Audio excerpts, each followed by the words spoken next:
Bismillahirrahmanirrahim. Assalamualaikum warahmatullahi wabarakatuh. Innal hamdalillah wassalatu wassalamu ala Rasulillah wa ala alihi wa ashabihi wa mawalah. Amma ba'd.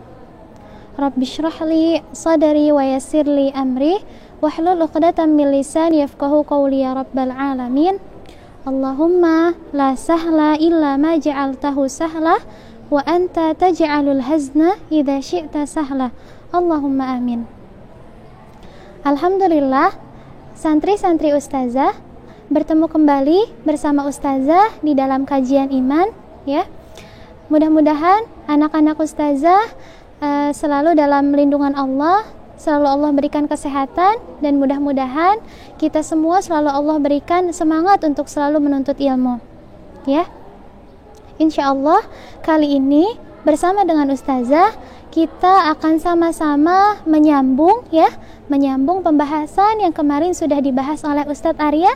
Kemarin bersama Ustadz Arya, anak-anak ustazah sudah belajar tentang energi panas. Ustadz Arya sudah menyebutkan ayatnya, kemudian tafsirnya, dan Asmaul Husna yang berkaitan dengan energi panas. Insya Allah sekarang ustazah akan sambung. Kita akan belajar yang pertama adalah tentang sumber energi panas itu berasal dari apa aja, ya. Anak-anak ustazah sekalian, Allah Subhanahu wa taala menciptakan sumber energi panas yang terbesar yang ada di atas muka bumi ini, itu terdapat pada salah satu ciptaan Allah Subhanahu wa taala yang biasanya setiap hari kita saksikan, selalu kita lihat pasti setiap hari, ya. Apa itu ustazah? Ya, dia adalah matahari. Matahari adalah sebuah sumber energi panas yang paling besar yang ada di atas muka bumi ini, ya. Selain matahari, kita juga bisa menemukan sumber energi panas dari proses pembakaran yang dilakukan dengan api. Misalnya dari lilin, ya. Dari lilin ketika dinyalakan apinya mengeluarkan panas karena, ya. Kemudian dari korek api, kompor, ya, maupun sumber energi lainnya.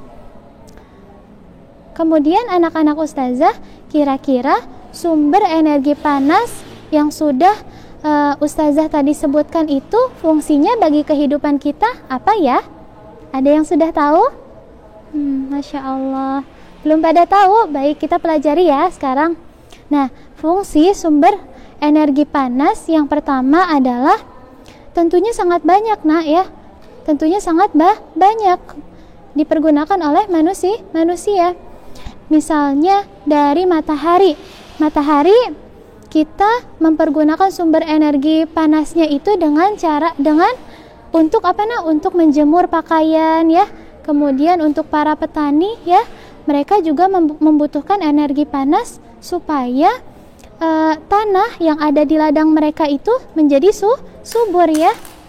Subur. Kemudian tanaman-tanaman yang ditumbuhkan di sana juga menjadi lebih bagus tumbuhnya, ya, seperti itu.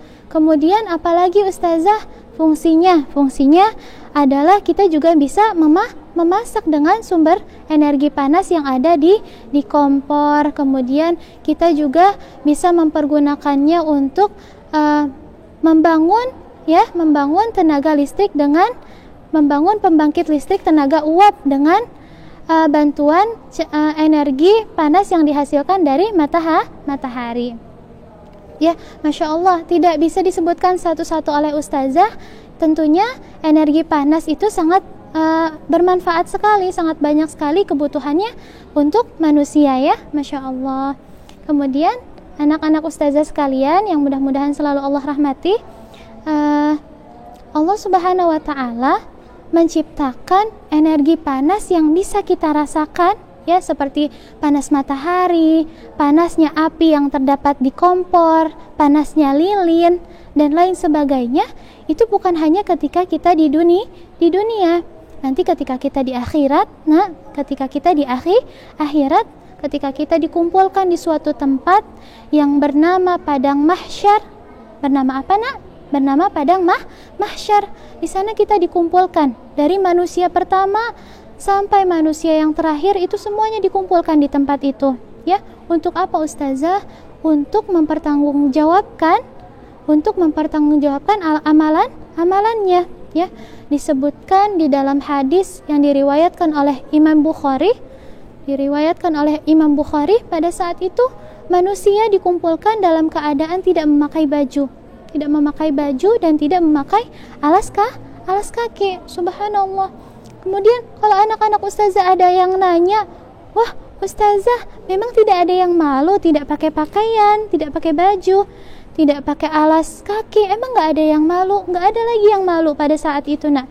Semuanya sibuk dengan dirinya sendiri, sampai dikatakan, ya, di dalam Al-Quran, Umi itu tidak lagi mencari anaknya, Abi juga tidak lagi mencari-cari anaknya, saudara yang satu tidak lagi mencari saudara yang lain. Masing-masing orang sibuk dengan amalannya masing-masing karena akan dipertanggungjawabkan di hadapan Allah Subhanahu wa Ta'ala. Pada saat itu ketika dikumpulkan, Allah Subhanahu wa Ta'ala mengutus matahari, ya Nak, yang biasanya ketika di dunia kita lihat jauh, ada di atas langit dan kita bisa merasakan panasnya. Ketika di padang mahsyar nanti, mataharinya nggak jauh lagi di atas langit, tetapi jaraknya dekat sekali, jaraknya hanya sebatas 1 jengkal dari kepala kita. Wah, subhanallah. Coba dirasakan bagaimana, Nak, panasnya pada saat itu, ya. Subhanallah. Mudah-mudahan kita terhindar dari keadaan yang seperti itu, ya Nak, ya. Kemudian anak-anak Ustazah semuanya merasakan panas, ya. Pada saat itu banyak orang-orang yang ditenggelamkan oleh keringatnya sendiri. Banyak yang ditenggelamkan oleh keringatnya sendiri.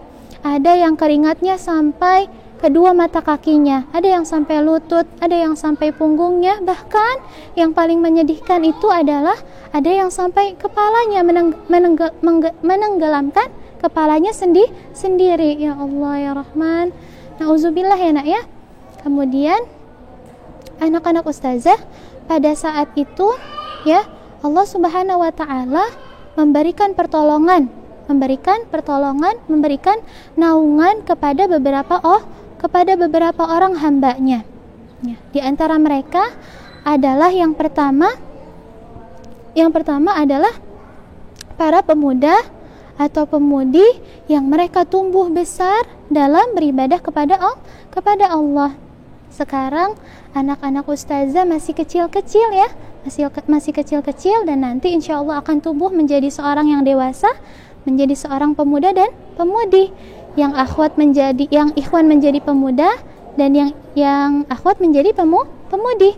Nah, mudah-mudahan anak-anak Ustazah termasuk ke dalam golongan para pemuda dan pemudi yang menghidupkan, yang tumbuh besar dalam keadaan beribadah kepada Allah, supaya nanti ketika Allah Subhanahu wa Ta'ala kumpulkan kita di padang mahsyar, itu kita mendapatkan apa, Nak? Mendapatkan pertolongan dari Allah Subhanahu wa Ta'ala, ya.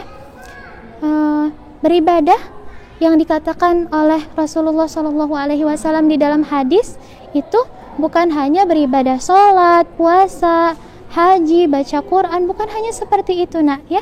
Tapi ketika anak-anak Ustazah mulai dari sekarang rajin untuk menuntut ilmu, ya, rajin mengikuti murojaah ketika di kelas, kemudian berbakti kepada Umi dan Abi, itu juga termasuk ke dalam ibadah yang Allah Subhanahu wa Ta'ala perintahkan, ya. Jadi anak-anak Ustazah mulai dari sekarang harus rajin-rajin beribadah kepada Allah, ya. Kemudian anak-anak Ustazah sekalian, adab apa sih yang harus kita amalkan ketika Allah Subhanahu wa Ta'ala menurunkan ya panas matahari yang kita rasakan di atas muka bumi ini? Apa sih kira-kira nak? Ya, yang pertama adalah kita harus bersabar, tidak boleh mencela, tidak boleh mengeluh, tidak boleh banyak berkeluh kesah, ya. Karena anak-anak ustazah harus ingat bahwa panas matahari yang Allah Subhanahu wa taala ciptakan di atas muka bumi ini tidak sebanding dengan panas matahari yang nantinya ada di dalam neraka, ya, yang sudah Allah Subhanahu wa taala ciptakan untuk orang-orang yang tidak taat, ya, yang tidak mau patuh terhadap perintah yang sudah Allah Subhanahu wa taala perintahkan, ya. Kemudian anak-anak ustazah, panasnya itu dikatakan di dalam hadis, ya, itu 69 kali lebih panas dari panasnya yang ada di bumi. Jadi nggak sebanding dengan panas yang ada di neraka. Jadi anak-anak ustazah harus tetap bersabar, ya, harus tetap bersabar. Kemudian adab yang kedua itu adalah anak-anak ustazah pernah merasakan sakit demam? Oh, ada yang pernah, ya, Masya Allah. Nah, ketika kita demam itu, ya, kan suhu tubuh kita itu panas, ya nak, ya, jadi pusing. Nah, pada saat itu anak-anak ustazah ketika sakit demam itu juga kata Rasulullah Shallallahu Alaihi Wasallam, kita tidak boleh banyak mencela, ya, tidak boleh banyak mencela, kemudian